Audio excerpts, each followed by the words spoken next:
guys, it's live from Watches and Wonders, and we're visiting Ulysse Nardin with Mathieu Averland. We're going to discuss something extremely light. Mathieu, thanks for featuring in our video. Can you tell us, first where you guys started to develop this watch? 5 years ago, we wanted to create something different in the sports collection. UN is a contemporary and sporty high horology brand, and we wanted to create the ultimate high horology sport watch. And we agreed internally that there are three ultimate challenges. Number one is lightness, making a watch light, comfortable. Number two is robustness, really a watch that can survive ideally deep diving, rugged use. And number three, because we are listening on high horology. And the high horology component was for us trying to have something extremely and beautifully skeletonized. After, I would say, the first attempt that we did in 2021, launching the first diver Skeletonized. So it's been 5 years in the making on such project. At the beginning, honestly, you don't know if you're going to succeed. So we don't have a date where we said, okay, in 5 years, we need to launch the product. We don't know because we aim for as close as possible to 50 grams in terms of lightness. We wanted that product to be a dive watch. So 200 meters was really the mark that we wanted to reach. And we wanted to have the same shock resistance that we have in a regular standard caliber like the 118 in a regular diver. So 5000 G was also the mark that we wanted to reach. Which is something pretty serious, especially for a very light watch. Yes, that's about the swing of a pro golfer when he hit the ball. That indeed, yeah. I wouldn't do that with my watch, but if you say it's safe, maybe. And also, going down to 200 meters, that also requires a quite big crystal on both sides. Absolutely. So at 200 meters, below sea level, you've got the equivalent of 170 kilograms of pressure on the sapphire glass. So it's quite extreme, and this is why usually dive watch are robust, simple watches. Ben, you could tell me, yeah, but it's a bit silly, to have a skeleton diver. I know, but for me, it's more than a diver. Again, the purpose of that watch was to make the ultimate high horology sport watch, and because we are Ulysse Nardin, you expect something different anyway. Yeah, of course, but let's be honest.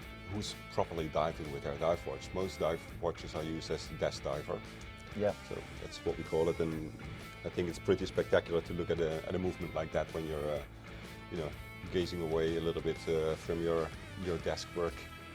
I agree. It's not too bad. And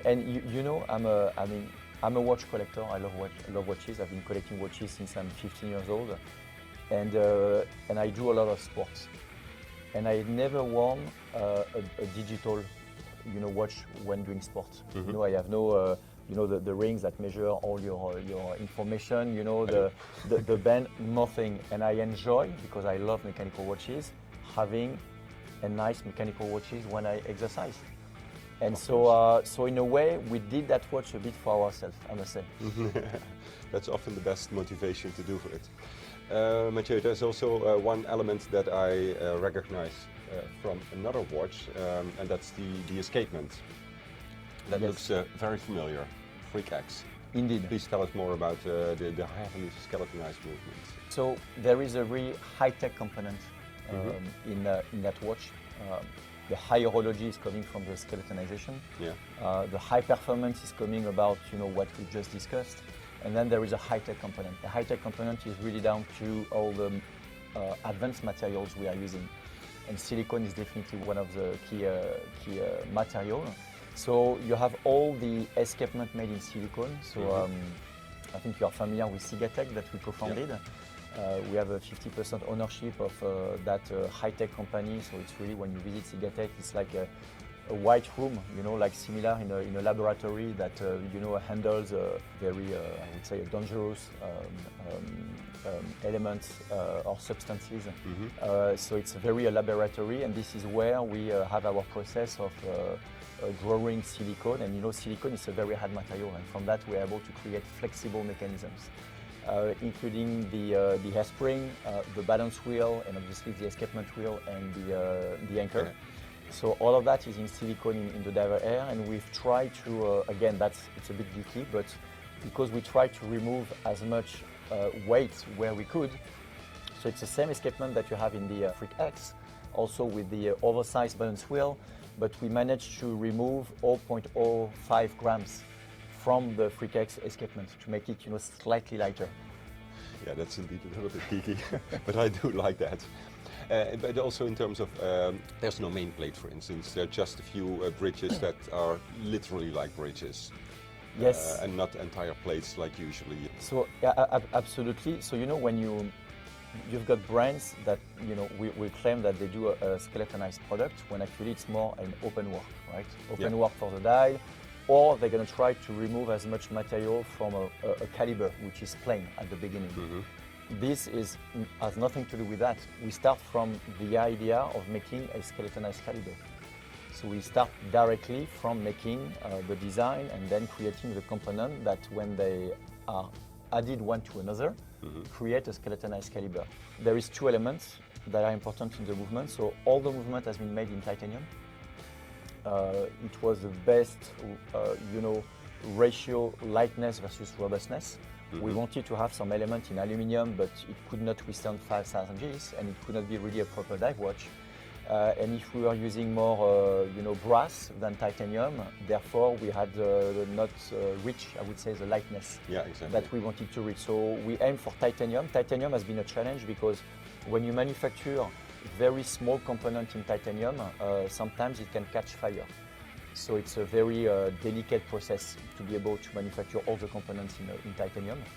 And the other thing is we've looked at architecture for the way we build the caliber. It's really the same proportion that you're going to have in the Eiffel Tower, that triangularity, and you've got that double kind of triangle that is a base shape, and that is, I would say, the core of the movement that sustain, I would say, the weight of it, even though the weight of it is super light because the movement itself is 10 grams. And if you remove the oscillating weight, which is 3 grams, so without the oscillating weight, it's like 7 grams for the movement. Impressive. Case in carbon? So it's carbonium. Carbonium has the same properties than the carbon. It's a carbon fiber that comes from the foils. So the foils are, so let me stand back a little bit. We are connected to the sea, right? As you know, as a brand, and we've been the sponsor of the Vendée Globe. Vendée Globe, which is the craziest solo sailing race around the globe. And the boats that are doing the Vendée Globe are called the IMOCA. IMOCA are like the F1 of sailing. They are the fastest sailing boat on the planet.